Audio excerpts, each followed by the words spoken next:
Hey friends, you're watching BrainStormAcres. I'm Henry. And I'm Irene. And it's plant season. Oh, I hadn't even noticed. It's that time of year when the plants get dragged out. Yeah, well, the temperature's been pretty cool for the past 3 or 4 days. Yeah. It's been in the mid-40s at night, or at least this time of night. Right. And it's not really been getting all that warm during the day. Today was an unusual day. There was a storm front coming through. So I don't think it got over 55 all day, and it was down in the 40s most of the day. So, and it's raw. It's that damp cold that makes you feel like you're naked. So a little chilly. Yeah. Well, we wanted to talk about a couple of things tonight. It is night because there's no sun out. Well, there was no sun earlier today, but no sun for sure. Right. There are a couple of businesses that we've dealt with for many years, and one that we've really only been starting to use in the past year or so. And there's a lot of times complaints about customer service. Well, a lot of times customer service change. It happens over time. Now, Irene has done business with Rio Grande Jewelry for decades. Yeah, many decades. And they were sold just a few years ago to a big conglomerate. Right. And what have you seen in the customer service? Well, in general, their customer service is pretty close to what it's always been. They still have a tech department. The big complaint I would have is I used to be able to walk in the door and get a tech person like in minutes. I might have to wait 15 minutes if he was busy with somebody else. But usually I could get somebody in minutes. And right now you still can't walk in the door. And I've actually had some conversations about that. You tell me I can make an appointment. So if I knew I was coming through Albuquerque, for instance, I could make an appointment, and that by making an appointment, I'm certain to get the right person too, because it was always catch and catch can if you were just driving through town and you said, "Hey, do you got anybody who knows anything about this?" And they're like, "Let me see who's available," and they'd have to grab whoever was available, who usually was a very experienced person, but still. So it's not quite as user-friendly as it used to be in some ways, but in some ways it's pretty equivalent. We still can get good stuff online. When I talk to somebody there, I can say, "Hey, I need to talk to somebody who knows something about this." Once in a while you have to get a call back, but that's always been the case. Sometimes somebody's just not available or out sick, things happen. Their business has definitely changed. The number of SKUs has dramatically dropped. So the number of things they're carrying. Yes, the number of things they're carrying in their company are definitely dropping. On the other hand, I'm seeing the same thing in other companies that were not sold. So I don't think I can attribute all of it to being bought by a conglomerate. I think that, when I first noticed it with them, I was kind of annoyed, to be blunt. And whereas where I used to go in and say I wanted little catches for the back of necklaces, and I put in a specific type, I would literally have like 20 or 30 styles to go through and all this kind of stuff. Now I'm lucky I've got 3 or 4. But, I checked other companies, same darn thing.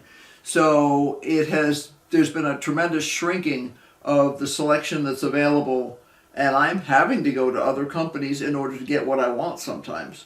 Because people want this stuff, but they don't want to pay for it, and it's a balancing act that you do in any kind of business of trying to produce a quality product while keeping your costs low enough that you can be fair to your consumers, who generally are used to buying crap from China. Let's be blunt. So they frequently do not understand the concept of how much time goes into something. It's kind of like we joke, it's a standard joke around here that if I'm making beads and stuff, and somebody will say, "Well, how long did that take to make?" And I'm like, "Well, let's see, about 15 minutes and 30 years. And they're like, and most people get it right away. Yes, I can do it in 15 minutes because I've been doing it for 30 years. If you were learning new, it would take you A long time, or maybe you couldn't do it. It might take you 10 tries to get the same bead that I can make in 10 minutes.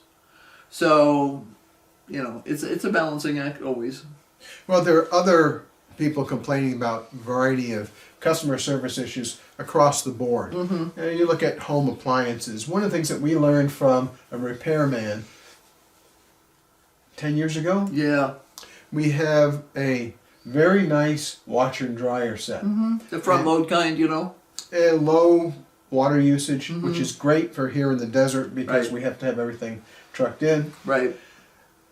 The problem is what? Well, the one guy who would come out here sold the business and retired. And then the other problem was the manufacturers now decide that most of the people are buying major appliances only want to keep them for a small number of years. 3-4 years, and then they're going to redecorate their laundry room. And to me, when you redecorate your laundry room is when you've had a flood. You know, I mean, why do you redecorate your laundry room? So maybe you color it. So they want a new style of washer. They want a new color. Right. They want a new whiz bang feature. Yeah. You know? Yeah, they want to be able to have Bluetooth to talk to their washer and dryer and all this kind of stuff. I just want one that works. And we're here. It's easy to set up. We push the button and go do the rest of our business. Right. And It yells at me. It's got a nice loud buzzer on it that lets me know when it's done. But we discovered the last time, which was literally like 10 years ago, that we had the washer break, that was the last time he was going to be able to repair it because he could no longer get parts. And in order to get the part that he did find, he had to buy a used part. That's kind of the name of the game. Well, the other thing is people start buying products from new businesses or businesses that are wildly expanding. An example of that is Harvest Right freeze dryers. They went into business 10 years ago, and for a long time they were really the only game in town for home freeze dryers. Right, but before that they also, my understanding is they also did commercial freeze dryers. They did other products, but Right. still. So they have a lot of freeze drying experience. Yeah, so the problem was that they were have only been in the home freeze drying business for 10 years. Only. Right. Well, you look at a company that's brand new and starting up and has a small number of sales per month, they can have excellent customer service. In fact, you might be able to talk to the president of the company. Yeah, which, really. Which I've done with another one of these companies. Right. But if you go to Harvest Right, they're selling between 12 and 14,000 freeze dryers a month. They're basically selling faster than their customer service can grow. Right. But they have 10 years worth of machines out in the field, so you have people who gripe because something fails. Well, the biggest problem that we've discovered when we talk to people is what? Cockpit error. People have not read the instructions. Yeah, I remember in the olden days when we had a microwave and a DVD player and all these other pieces of electronic around the house. The stereo, which had, all this bits and pieces, and they had clocks on them. And when we had a power outage, one of my first things that I would do the next day, because we didn't have power outages that often, is I would reset all the clocks. So she knew how to do that, which a lot of people didn't know how to do. Oh my God, that was totally beyond your average consumer, was resetting the clocks on these things. It's fussy. It's fiddly. You keep the instructions for the individual machine, and you just do it. It was not a big deal to me. It was just I hate looking at a time that's wrong on a clock, whether it's a wall clock or on a clock radio or anything. It's just a thing I have. When I look at a clock, I want to know that that time is right. Now, today you can get the clocks that are synced with Greenwich Mean Time and all that kind of stuff, so they will automatically update no matter what's going on.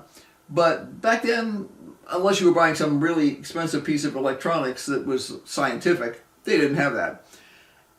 What I see, and I actually stated this on one of the Facebook groups I'm on, is that 90% of the issues that we see on most of the groups for freeze drying, and honest for canning, for any of that sort of stuff, is people that didn't read the instructions. Or they can't follow a process, a step-by-step process. I don't know if they can't or they won't. Right, because we've heard people on YouTube say, I hate following instructions. I don't ever want to have to do this, and they'll throw the instructions away, and I'm like, and then they're in trouble later on because they screwed something up.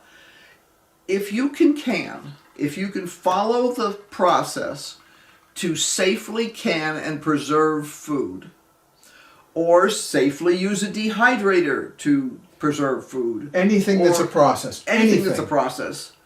Can you program your toaster oven? That is beyond a bunch of people. It really is. If you can't, I don't recommend canning, and I don't recommend freeze drying. So you might be wondering why Irene has her hand on this pressure canner over here. And there's a very short story here. We ordered this size pressure canner when we visited Lehman, the Lehman store in Kidron, Ohio, earlier this summer. Yeah. And we were on the way back from our Pennsylvania event. I got really concerned because it was 5 weeks after we'd ordered. It was supposed to have been in several weeks before. It wasn't.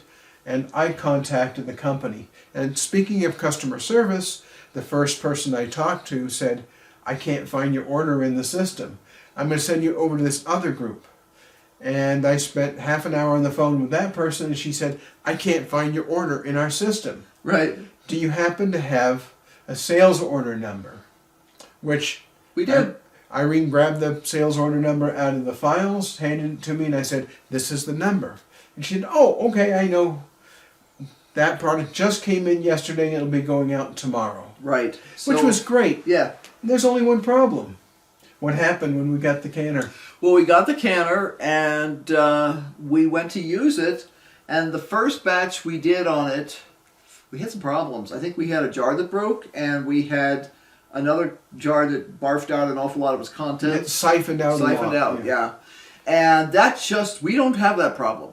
You know, and it took a long time to come up to pressure, and I thought, well, geez, you know, maybe we're just out of practice. It's a new machine, you know. So we did it again.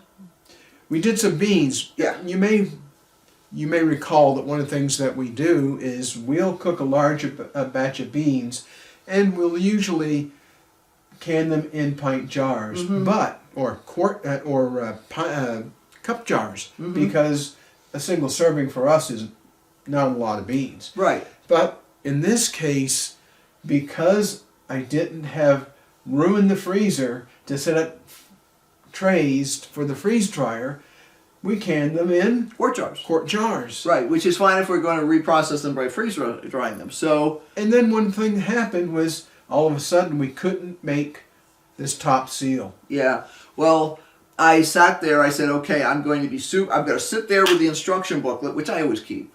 And I'm going to go through every little step and make sure that somehow no instructions have changed or anything. I went through it, did all the things.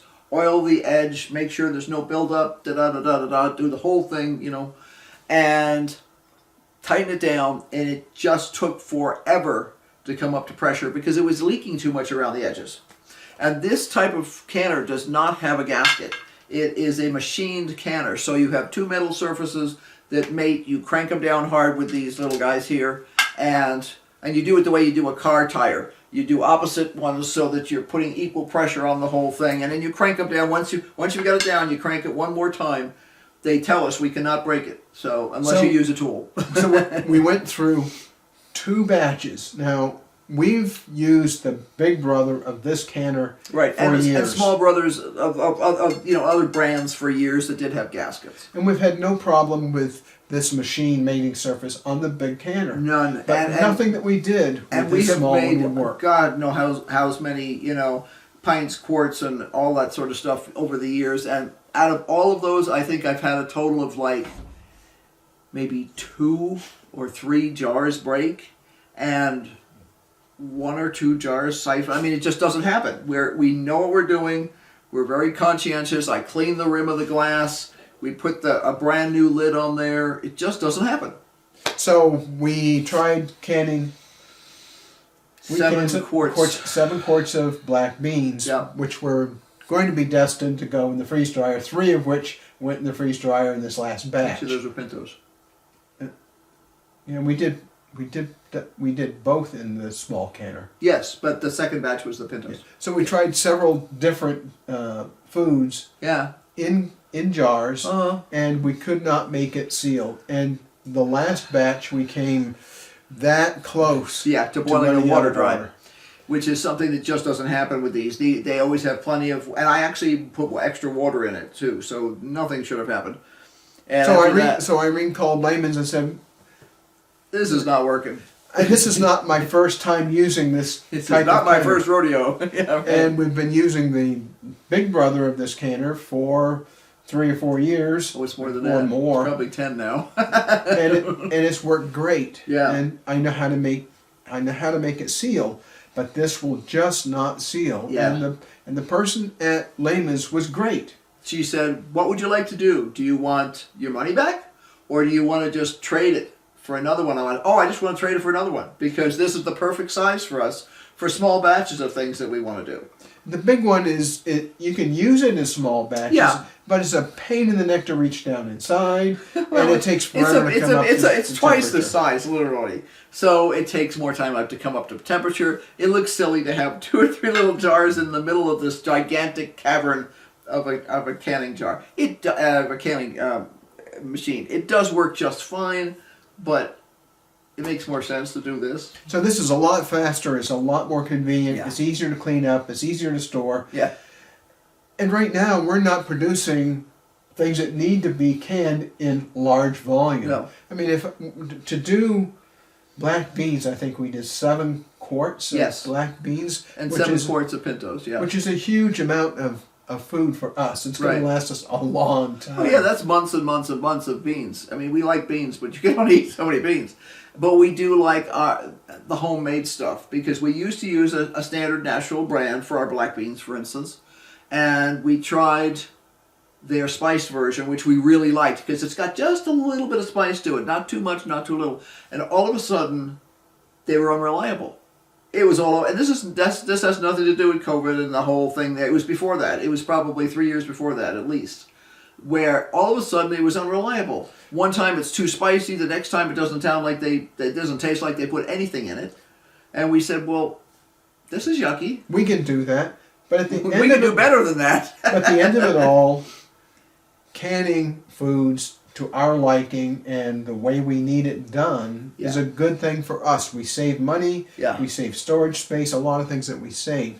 But the great thing is that Lehman said, "Here, I'm going to send you a pre-printed return label. Yep. Just take it to the post office, box it up, mail it back to us, and we're going to swap one out for you." Well, I went into the store that accepts these packages in town, and it was there. We didn't know it was coming that fast, and really, I just mailed the other unit out A couple of days earlier. 2 days so there's earlier. there's no way that they knew it was on the way or anything. They just trusted us. Now they're big enough that and they're going to yell at us if we if we rip them off. We were not going to rip them off.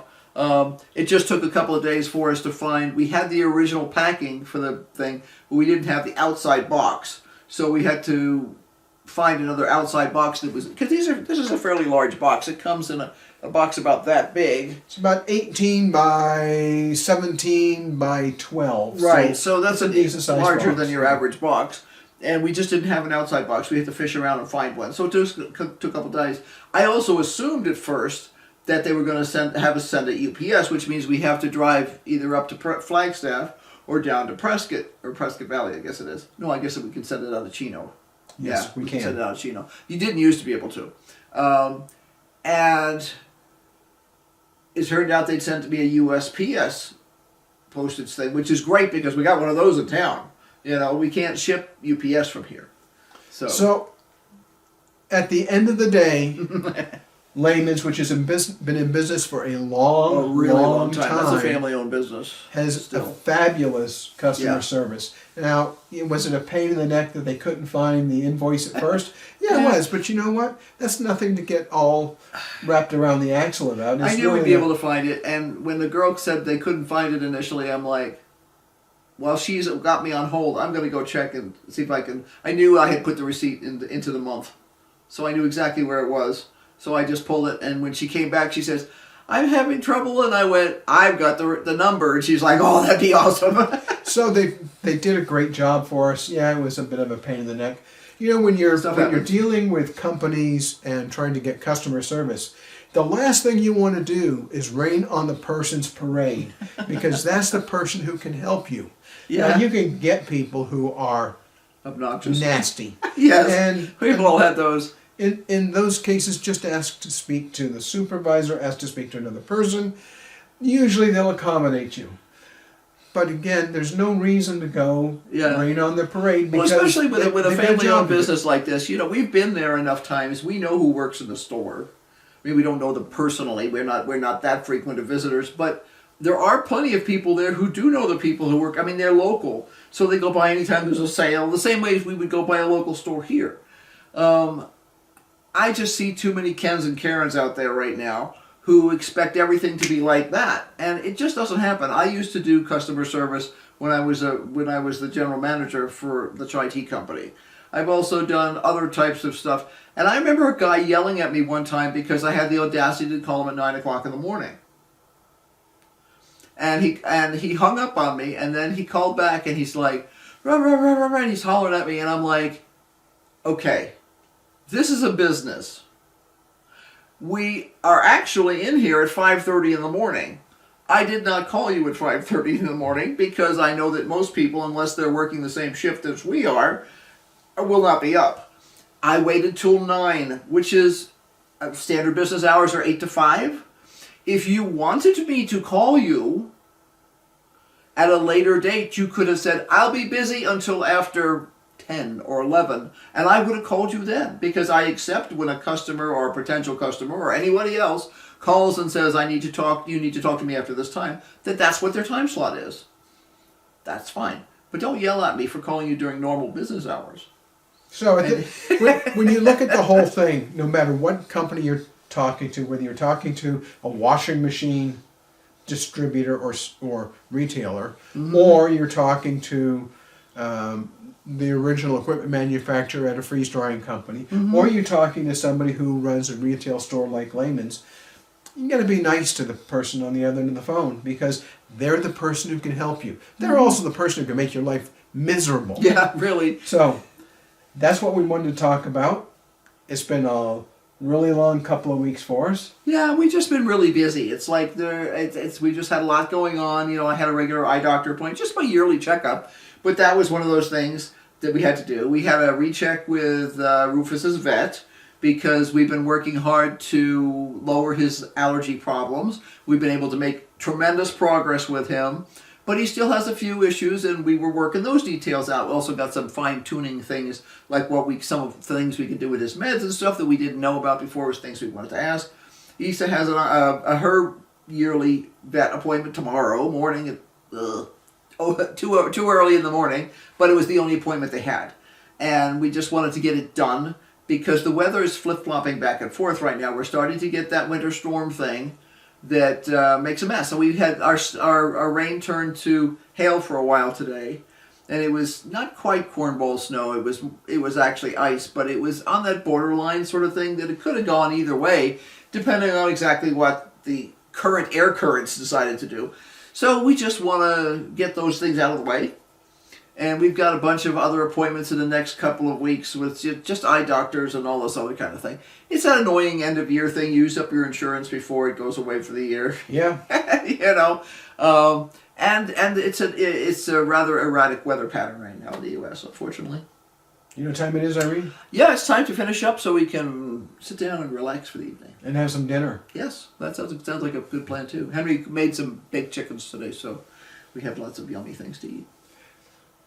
Well, listen, thanks for watching. Don't forget to hit like, subscribe, and ring the bell for notifications, because we have a lot more stuff going on. Oh yeah, we've got a zillion projects in order, and actually I was sitting there thinking, I plan to do all these things, and then I forgot I had a vet appointment with a cat yet tomorrow. And I forgot completely as well. I had planned some other things, so we're going to Flagstaff again. Yeah. If it didn't snow tonight, and if the road is clear, and if there's not ice on the road, and if I-40 is not closed, because that's been happening. Well, it happens sometimes. You get people who think they can drive as if the road was bone dry, and it doesn't work out too well sometimes. Yeah. Say goodbye, Irene. So until next time, bye. Hey, keep brainstorming. We sure do.